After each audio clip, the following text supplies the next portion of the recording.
Hello, this is the trade site Forex market preview and international economic data roadmap for the week beginning Sunday the 11th of June and ending Friday the 16th, 2017. This is triple expiration week, so even the currency futures will expire on Friday as we roll to the September contracts, so that could have some impact late in the week on the Forex stuff, but let's see what we get. So here's the dollar index daily chart. You can see, talked about this during the week. The got a 13 buy signal, got the risk line from that. The risk line was the bottom exactly. We curled up, trying to turn it up here a bit. It's actually interesting that the Forex market has been kind of contained with everything else that's going on. I mean, the NASDAQ side of the stock market got slaughtered on Friday. The pound got slaughtered this week, but the dollar is just eh.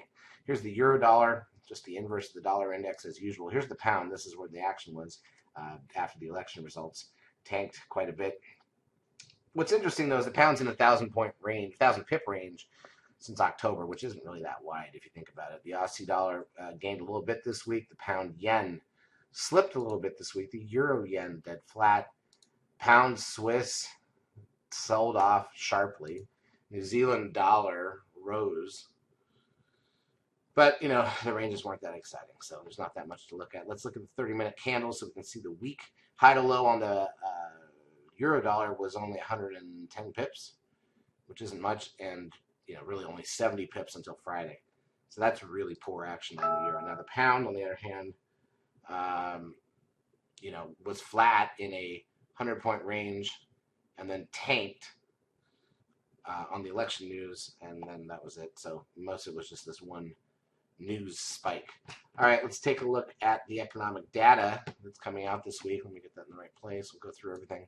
So we got Australia on bank holiday to start the week. Japan's core machinery orders and PPI, preliminary machine tool orders at Japan. Italian industrial production, 10-year bond auction here in the U.S. at 1 p.m. on Monday. Got the Fed budget balance at 2 p.m. on Monday here in the U.S. Japan's BSI manufacturing index, Australia's business confidence, China's foreign direct investment, which gets us all the way to Tuesday already. French non-farm payrolls, German WPI, M2 money supply out of China with new loans. And then here's the big one. UK does this every month. They put all their inflationary data out at the same time, 4:30 a.m. Eastern time on Tuesday. CPI, PPI, RPI, HPI, all the inflation numbers at once, which I think is great. Most countries, I think, should do that. We've got ZOO economic sentiment out of Germany and broad European sector at 5 a.m. Small business index here in the U.S., PPI here in the U.S., 10-year bond auction in the afternoon on Tuesday here in the U.S., current account and FPI out of New Zealand, Westpac consumer sentiment out of Australia, industrial production, fixed asset investment out of China with retail sales at 10 p.m.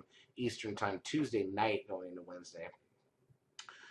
Revised industrial production out of Japan, German final CPI. We've got the unemployment rate out of the UK. European employment change in industrial production, German 10-year bond auction, CPI here in the U.S., that's one of our big three each month, so we'll be half size ahead of that, comes out at 8:30 a.m. Eastern time on Wednesday. We've also got retail sales at the same time. CB leading index out of the UK, business inventories and crude oil inventories here in the U.S. Oh, we got a Fed meeting this week, so we got two-day Fed meeting Tuesday, Wednesday, the announcement at 2 p.m. Eastern time. Slow up Wednesday even more, so we may not, who knows if we'll make calls ahead of that with the CPI as well. That's pretty boring. GDP out of New Zealand, MI inflation expectations out of Australia, employment change, unemployment rate, RBA bulletin. Thursday, we've got French final CPI, Swiss PPI, the rate from the Bank of Switzerland at 3:30 a.m. Retail sales out of the UK, Europe's trade balance, Spanish 10-year bond auction, got rate announcement out of the Bank of England, 7 a.m. Eastern time on Thursday. So we got a lot of rate announcements this week. Us here in the U.S., Swiss, UK. Manufacturing sales, unemployment claims, that's the weekly number here in the U.S. Empire State Manufacturing Index, import prices, Philly Fed, capacity utilization, industrial production. Got the natty gas number, that's the Thursday number. It's the monthly or the weekly number.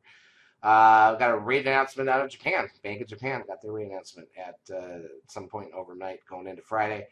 Italian trade balance, Europe's final CPI, ECOFIN meetings, and then we've got building permits and housing starts here in the U.S., preliminary University of Michigan consumer sentiment number, labor market conditions, etc., all on Friday. All right, that's it. That's the whole week. So the big stuff is the CPI, but there's all these rate announcements we're going to have to dodge. and we'll see what we get. Charts as usual brought to you by eSignal. If you've not yet taken a trial of our services, feel free to do so. We will help you out for a couple of weeks, and we'd love to do it. Have a great trading week.